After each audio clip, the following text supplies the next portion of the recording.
చెరపకరా చెడేవు అంటారు. అమెరికా ఇప్పుడు తనని తాను చెడగొట్టుకుంటుందా చూసుకోవాలి. ఎందుకు అంటే సిగ్గు తెచ్చుకోవాల్సిన అంశం. ప్రపంచంలో తీవ్రవాదానికి ఊపిరి పోసింది అమెరికా. ఒకనాడు ఏదైతే ఐఎస్ఐఎస్ తీవ్రవాదం అనేది ఇప్పుడు, కానీ రష్యాని దెబ్బ కొట్టడం కోసం చదువులు చదవనీయకుండా ముస్లిం యువతని పక్కదోవ పట్టించి వాళ్ళలో మత ఉన్మాదాన్ని ప్రేరేపించి ఏదో ఒక దేశాన్ని నాశనం చేయాలంటే ఒక కాన్సెప్ట్, మన మతం కాని వాడల్లా అజ్ఞాని, వాడెవడు బ్రతకడానికి వీల్లేదు అంటూ కొన్ని కొటేషన్స్తో వాళ్ళకి ట్రైనింగ్ ఇప్పించి తద్వారా వాళ్ళని తీవ్రవాదులుగా మార్చి ఆ తీవ్రవాదుల్ని రష్యా మీదకి తనకి నచ్చనటువంటి దేశాల మీదకి పంపించేటువంటి ఒక దుర్మార్గానికి తెరతీసింది అమెరికా.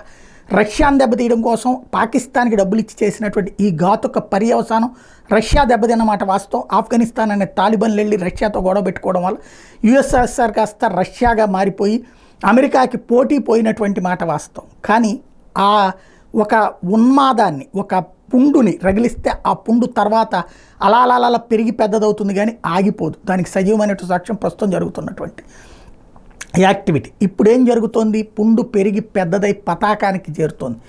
అది ఇప్పుడు చివరికి అమెరికానే కబళించడం ప్రారంభించింది. మొత్తం 4 ఇన్సిడెంట్స్. ఒక చోట ఏకంగా ట్రంప్ షాపింగ్ కాంప్లెక్స్ ముందున టెస్లా వాళ్ళకి సంబంధించినటువంటి ట్రక్, అంటే టెస్లా వాళ్ళంటే టెస్లా కంపెనీ తయారు చేసిన ట్రక్తో పేల్చి చేసినటువంటి సంఘటన. ఒక చోట కాల్పులు 3 చోట్లన. ఓవరాల్గా చూస్తే అమెరికా ఓ రకంగా మనకు కనుక ముంబై బాంబు పేలుళ్ళు ఎట్టాగో అట్లాంటి సంఘటనలు నిన్న అమెరికాలో కొత్త సంవత్సరం గిఫ్ట్గా వచ్చింది. ఇప్పుడైనా సిగ్గు తెచ్చుకోవాలి అమెరికా.